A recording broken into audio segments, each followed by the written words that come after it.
What's going on, guys? My name is Spencer. I'm a certified personal trainer and competitive powerlifter.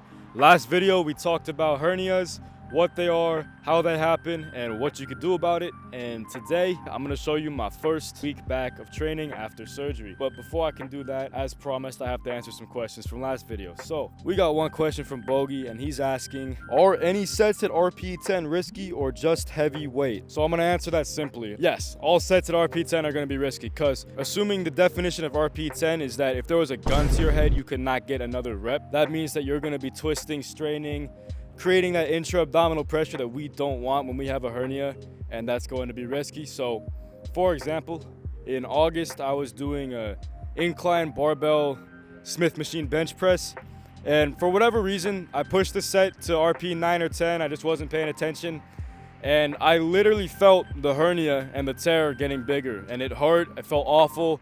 I didn't feel right for a few days after that. Actually, that's interesting, because now that I think about it, in my post-operative note I saw that the hernia was 2 centimeters, and in the imaging I got done 2 months prior to that, it was less than 1 centimeter. So it did actually get bigger. So absolutely not. We do not want to have any sets anywhere near failure, because again, the goal here is not to be gaining as much muscle as possible.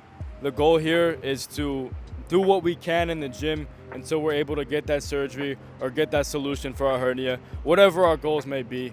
But absolutely not, no RP 10 sets. And yes, the heavier the weight, the riskier it's going to be, but anything at RP 10 is going to be risky, period, no matter what. So definitely avoid that if you have a hernia. But now that we're done with that, let's get on with the video.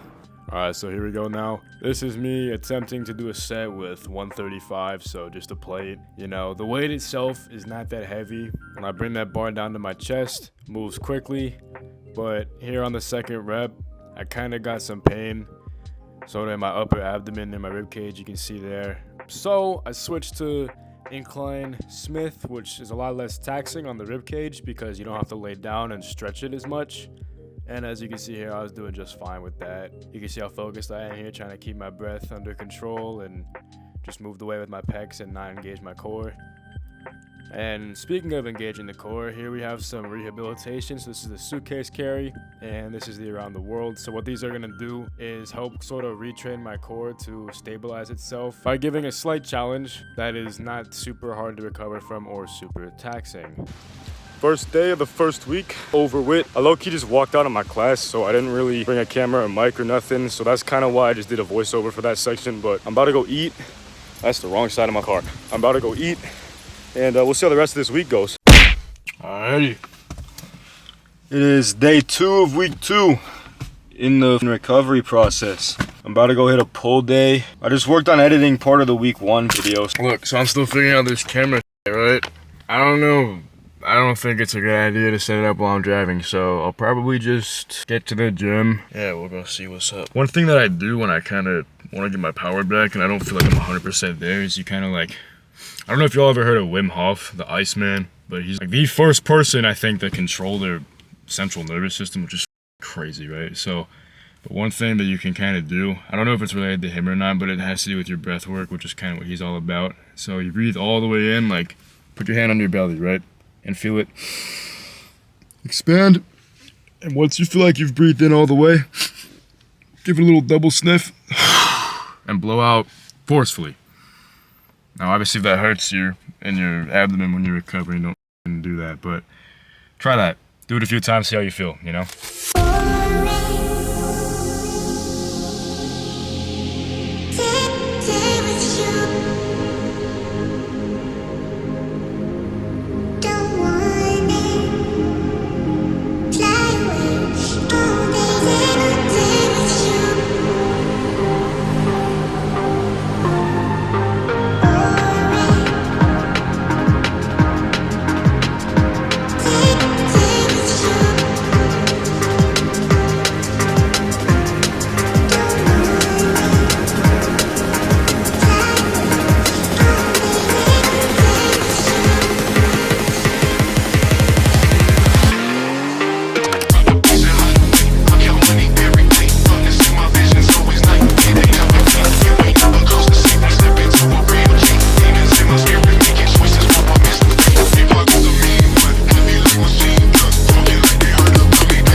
So that was pull day. Pretty successful, honestly. Yesterday we did 40 pounds, so a little less than 20 kilos for a suitcase carry and around the world. So we're gonna try and go up a little bit today, get that core rehab, linearly progressing. There we go.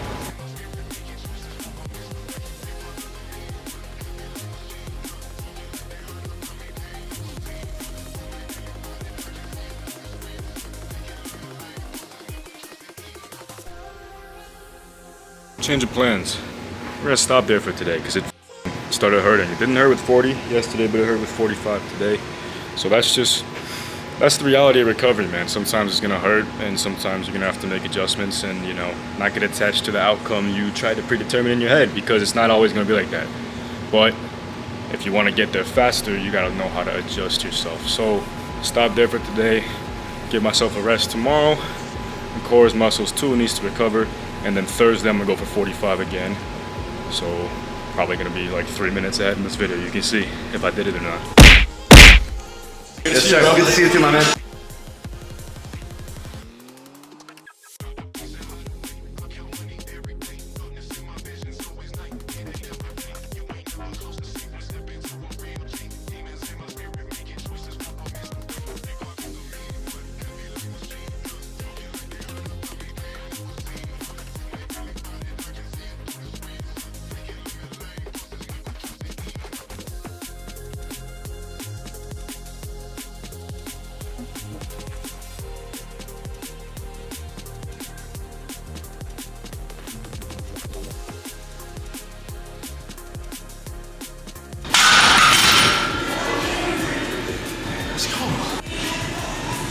That's the first time I can retract my scapula without hurting my stomach. Take dubs.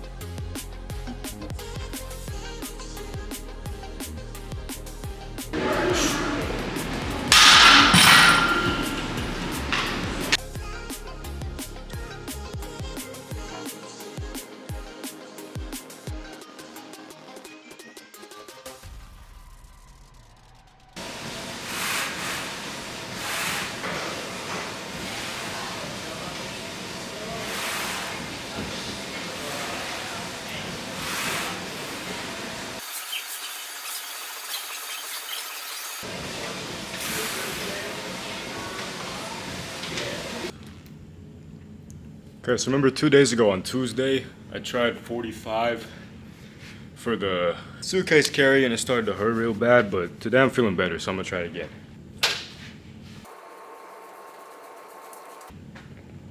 So far, so good. Okay, yeah, already much better, much less pain than last week, also much stronger. Feels a lot easier than 35 every day. Overall, feeling much better than Tuesday. Out the light. Overall, much better than Tuesday. It just goes to show you, you stay positive and you attract more positive things. Chill out.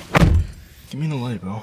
When you stay positive, you attract positive things.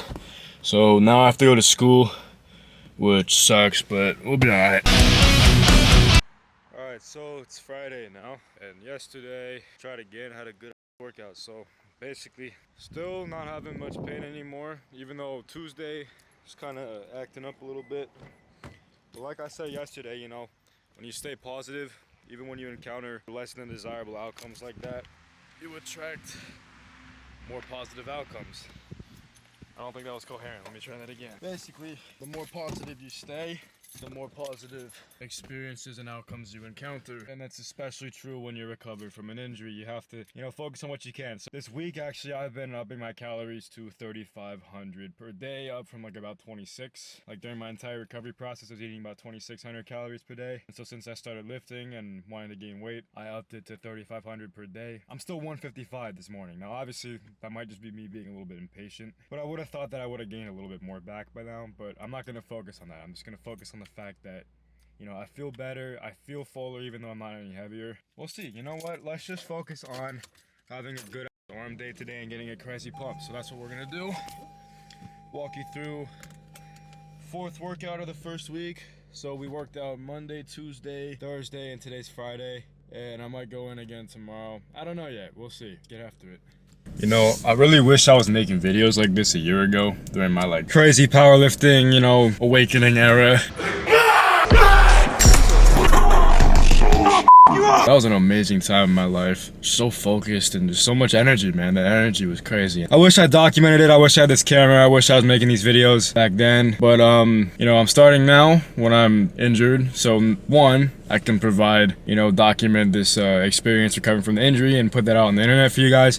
And two, so I can develop skills and, you know, just get better at content creation so that when I am 100% healthy, I'm making, you know, these bangers for you guys, right? And, you know, just genuinely want to spread my influence, you know, that's the word, influencer, on reach as many people as possible with that positivity that I'd like to share. So anyway, for a warm-up, we just get some shoulder mobility with the bands and then go ahead and get some shrugs in, some W shrugs against the wall with the chin tuck, because what that's going to do is go ahead and, number one, get the scapula moving nice. Good, you want that before you hit any sort of workout, because if your scapula doesn't move right, you can really mess up your shoulders. And also, with the chin tuck, helps stretch out the neck, which if you get tension headaches a lot, and also having good neck posture, makes your jawline appear more prominent.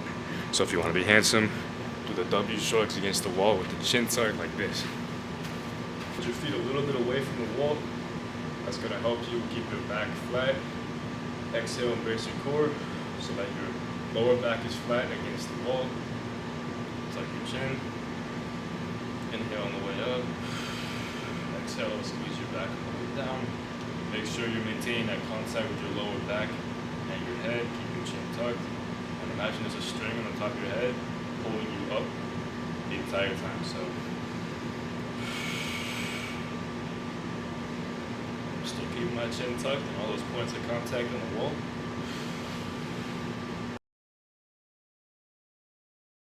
That's gonna go ahead and help set me up for a nice workout. I already feel like I'm standing up straighter, like my scapula are in the right place.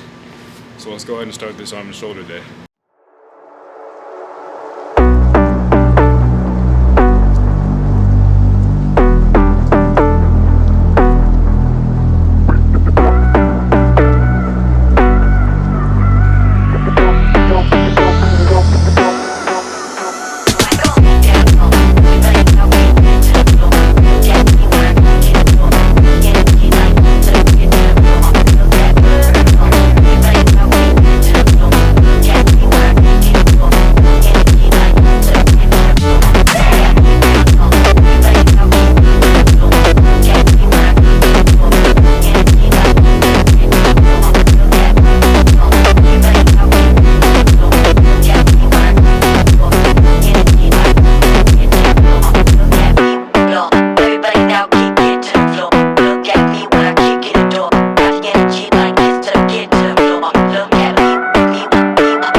That's I think that's the end of week 1. So I mean, unless I come tomorrow, but anyway, yeah, solid week.